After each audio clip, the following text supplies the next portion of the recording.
మిమ్మల్ని అందరినీ ఈ విధంగా కలుసుకోవడం చాలా సంతోషం. ధన్యతల కొండ. యేసుక్రీస్తు ప్రభువారు మత్తయి సువార్త 5వ అధ్యాయం, 6వ అధ్యాయం, 7వ అధ్యాయం, ఈ 3 అధ్యాయాలు కూడా ఇదే స్థలంలో ఆయన కూర్చుని అనేక మందికి, జన సమూహానికి ఈ గలిలయ సముద్రపు ఒడ్డున ఆయన కూర్చుని చక్కటి సందేశాన్ని ఇచ్చాడు.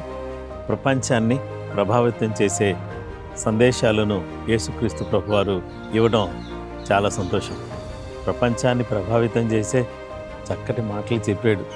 చెప్తూ ఆయన ఏమన్నారంటే, ఆత్మ విషయమై దీనులైన వారు ధన్యులు, పరలోక రాజ్యం వారిది అని చెప్పాడు. అవును, ఆత్మ విషయమై దీనులుగా ఉన్నటువంటి వారు పరలోక రాజ్యాన్ని సొంతం చేసుకుంటారని దేవుని వాక్యం తెలియజేస్తుంది. ఈ సమయంలో పరలోక రాజ్యాన్ని మనం సొంతం చేసుకోవాలంటే దీనత్వం, ఆత్మీయ పరిపక్వత అనేవి మనందరికి కావాలి. అలాంటి ఆత్మీయమైనటువంటి పరిపక్వత కలిగిన వారమై ప్రభు అనుగ్రహించే ఆ పరలోక రాజ్యానికి వారసులమయ్యేటటువంటి కృప దేవుడు మనకు దయచేయాలని కోరుతున్నాను. కృప మనందరికీ కలుగునుగాక. ఆమేన్.